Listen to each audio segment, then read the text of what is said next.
Hello friends. अभी जब मैं ये वीडियो बना रहा हूं तो डीसी का 108 रन पर 4 विकेट गिर चुका है।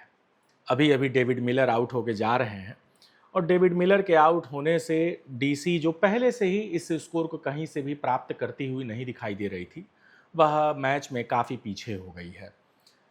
प्रथुम निशंका जल्दी आउट हो गए। केएल राहुल एक अच्छी पारी जरूर खेल रहे थे, एक चौके और 3 छक्के की मदद से, लेकिन वे भी उस तरह की इनिंग नहीं खेल रहे थे जिससे ये कहा जाए कि इतने बड़े टारगेट को डीसी कहीं से भी चेस कर रही है। पहले शुरुआत हैदराबाद की बैटिंग से ही कर लेते हैं, जिसने 20 ओवर में 242 रन का स्कोर खड़ा किया। देखिए, हैदराबाद की जो अभी की जैसी पिच हो गई है, वह बिल्कुल एसआरएच की बैटिंग के ही अनुकूल है। एसआरएच की जो बैटिंग है वह हम सब जान रहे हैं कि किस तरीके से पावर हिटिंग वाली बैटिंग इनकी चलती है। अभिषेक शर्मा, ट्रेविस हेड, इसके अलावा 3 नंबर पर ईशान किशन, हेनरी क्लासन, नीतीश रेड्डी, ये सब बड़े शॉट्स खेलने के लिए जाने जाते हैं, चौके छक्के। पहले जो हैदराबाद की पिच हुआ करती थी वह बीच में थोड़ी सी स्पिन फ्रेंडली हो गई थी। यानी कि गेंद थोड़ी सी रुक के आती थी, स्लो आती थी, थोड़ा बाउंस कम रहता था। इसको लेकर के एसआरएच ने बहुत कंप्लेंट भी की। बाद में इस पिच को एसआरएच के अनुरूप बनाया गया है और अभी जो आईपीएल 2026 के जैसे मैच चल रहे हैं, तो उसके हिसाब से ये यहाँ की पिच बिल्कुल एसआरएच के बैटिंग के मुफीद है। और अभिषेक शर्मा ने 68 गेंदों में 135 रन की नॉट आउट की पारी खेली, आउट नहीं हुए, और 10 चौके और 10 छक्के उन्होंने मारे हैं। ट्रेविस हेड ने भी एक बहुत अच्छी पारी खेली, 20 गेंदों में, माफ कीजिए 26 गेंदों में 37 रन। जो ट्रेविस हेड के अपने जो मानक निर्धारित हो गए हैं, जिस तरीके से ट्रेविस हेड खेलते हैं, हम ये कहेंगे कि ये उसके अनुरूप ये पारी नहीं थी। लेकिन जब हेनरी क्लासन आते हैं तो वो 13 गेंदों में 37 रन बनाते हैं, स्ट्राइक रेट उनका 284 का। हेनरी क्लासन अब इंटरनेशनल मैच नहीं खेलते हैं, वे सिर्फ फ्रेंचाइज क्रिकेट खेल रहे हैं। और पिछले कुछ मैच जो हेनरी क्लासन ने खेले हैं, सब में उन्होंने बहुत ही अच्छी पारियां खेली हैं। और कहना चाहिए कि हैदराबाद जो अपने 3 मैच जीता है, उन तीनों मैचों को जिताने में हेनरी क्लासन की बहुत बड़ी भूमिका रही है। लेकिन हेनरी क्लासन की इस बैटिंग के दौरान हमने देखा कि किस तरीके से वे बहुत बड़े शॉट या बहुत एग्रेसिव खेलने को तवज्जो नहीं दे रहे हैं, बल्कि थोड़ा सा अपनी इनिंग को बिल्ड करने की कोशिश कर रहे हैं, जो मौके की नज़ाकत के हिसाब से सही भी थी। लेकिन आज जब हेनरी क्लासन बैटिंग करने आए तो हेनरी क्लासन के पास भरपूर मौका था, भरपूर समय था, जहां पर वे मतलब बहुत उनको सोचना नहीं था कि कैसे वो खेलें और क्या करें। वे बड़े फ्रीली तरीके से अपने शॉट्स को खेल सकते थे और आज उन्होंने खेला भी, और 284 की स्ट्राइक रेट से उन्होंने रन बनाए। ईशान किशन ने दुर्भाग्यपूर्ण तरीके से रन आउट हुए नॉन स्ट्राइकर एंड पर, लेकिन उन्होंने भी छोटी लेकिन महत्वपूर्ण पारी खेली। 13 गेंदों में 25 रन उन्होंने बनाए। और डीसी की जब आप बॉलिंग की बात करेंगे तो ऐसा कोई भी गेंदबाज आपको इस पूरी लाइनअप में नहीं दिखाई देगा जिसने सिंगल डिजिट की इकोनॉमी रेट से बॉलिंग की हो। सारे गेंदबाजों को ही मार पड़ी है और विकेट भी कोई बहुत ये लोग लेने में सफल नहीं हुए। सिर्फ 2 ही विकेट गिरा, जिसमें एक ईशान किशन रन आउट हुए और एक विकेट अक्षर पटेल को मिला, जिन्होंने ट्रेविस हेड को आउट किया था, बाउंड्री पर उन्होंने कैच कराया था। तो एसआरएच की जो बैटिंग रही है वो पूरी तरीके से डोमिनेटिंग रही है और अपने घर पे वे खेल रहे थे और वे 8 पॉइंट प्राप्त करने के लिए खेल रहे हैं। और वे चाहते हैं कि जैसे अभी मुंबई इंडियंस ने अपना जो पिछला मैच जीता है, एसआरएच और मुंबई इंडियंस का जो मैच होगा आने वाले दिनों में वो बड़ा महत्वपूर्ण मैच होगा। क्योंकि अगर एसआरएच और मुंबई इंडियंस के मैच में एसआरएच अगर जीत जाती है तो एसआरएच उस जीत से मुंबई इंडियंस के होप को खत्म कर देने का काम करेगी। क्योंकि मुंबई इंडियंस अभी जिस स्थिति में है, उनको एक भी मैच नहीं हारना है सीएसके से, न तो एसआरएच से, न तो एलएसजी से, न तो केकेआर से।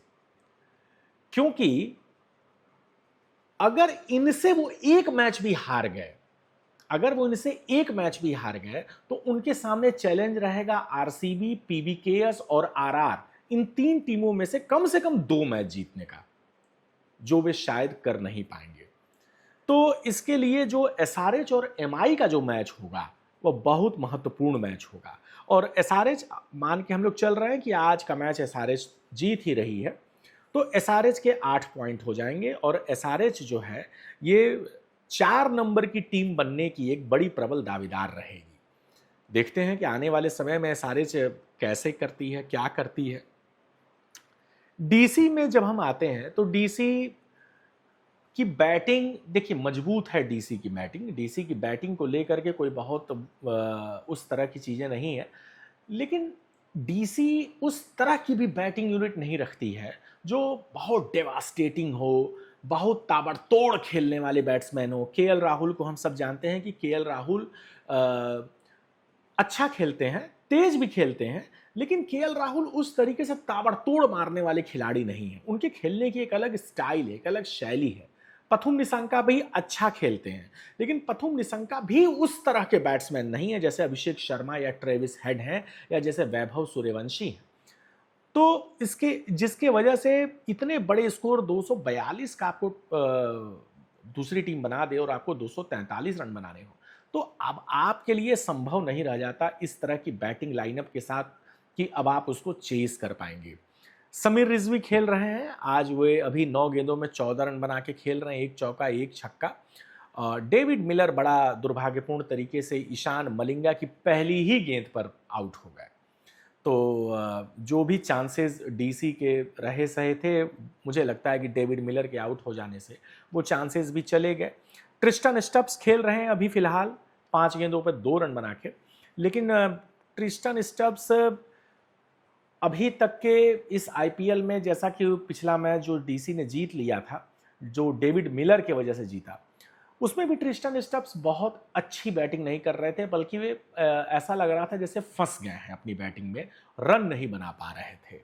और जो डीसी की जो आने वाली बैटिंग है, वह बैटिंग भी कोई बहुत ज़्यादा ऐसी भरोसेमंद नहीं लग रही है कि ये कहा जाए कि अब डीसी कहीं से भी इस मैच को बनाने की स्थिति में है। अक्षर पटेल हैं, एक ले दे के एक बैट्समैन बचे हैं, लुंगी एनगीडी, कुलदीप यादव, नटराजन और मुकेश कुमार हैं। तो अब कहीं से भी इस मैच को जो है वो डीसी जीतती हुई नहीं लग रही है। तो आज का मैच एसआरएच जीत रही है और लगभग जीत ही गई है। हो सकता है जब तक आप ये वीडियो देखें एसआरएच जीत चुकी हो। एसआरएच का जीतना वो एक अच्छा समाचार है, एक बढ़िया समाचार है। एसआरएच ने पिछले कुछ दिनों के अंदर अपनी क्रिकेट को बहुत इम्प्रूव किया है।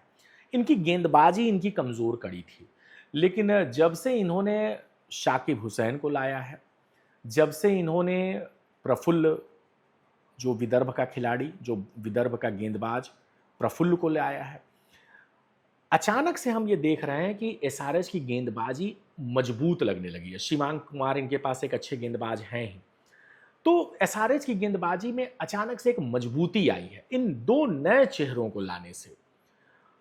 तो मुझे लगता है कि अगर कोई बहुत एसआरएच कोई गड़बड़ ना कर दे, बहुत ऐसी कोई अनहोनी ना हो जाए, तो एसआरएच को मैं देखता हूं कि ये संभवतः प्लेऑफ्स में जाने की पात्रता इनकी एसआरएच की बन रही है। अब देखते हैं आने वाले दिनों में क्या होता है, लेकिन अभी आज तक की जो स्थिति है उसके हिसाब से एसआरएच सडनली प्लेऑफ में जाने की दावेदार के तौर पर उभरी है। देखते हैं। धन्यवाद।